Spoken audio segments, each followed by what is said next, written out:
এ দাঁড়াও, পুকুরে কি ফেলাচ্ছ? দেখেন না বাচ্চারে ফেলাচ্ছি। এত সুন্দর একটা ফুটফুটে বাচ্চা, তোমার কি মায়া দেওয়া নাই? তুমি কেন ফেলাবা পানিতে?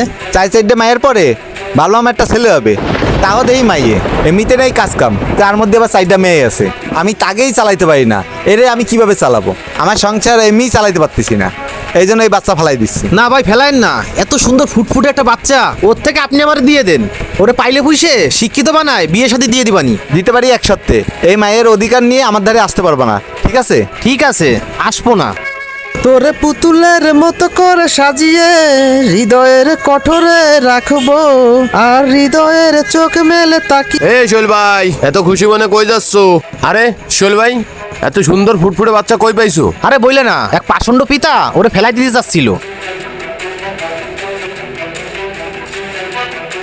সেই জায়গাতে আমি চায়ে নিয়ে আইছি। তোমার তো এই জায়গা জমি নিয়ে ক্যাসাল চলতেছে, তাহলে তুমি এই বাচ্চা নিয়ে পালবা কিভাবে, খাওয়াবা কি? আরে খাওয়ানোর মালিক তো আল্লাহ। সৃষ্টি যখন আল্লাহ তালাই করছে, রিজিকের ব্যবস্থা আল্লাহই করবে। আচ্ছা ভাই, যাই তাহলে, ভালো থাকো।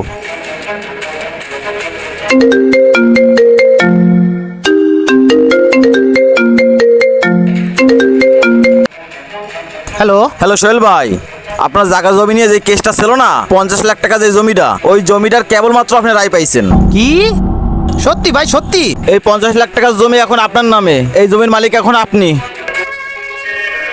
যাক, আলহামদুলিল্লাহ, লাখো কোটি শুকরিয়া আল্লাহ তোমার দরবারে। তুই আসার পরে আমার সবকিছু ফিরে পাইলাম। তুই আমার সোনার কন্যা। চল। তোরে পুতুলের মতো করে সাজিয়ে হৃদয়ের কঠোরে রাখবো, আর হৃদয়ের চোখ মেলে তাকিয়ে সারাটা জীবন ভরে দেখবো।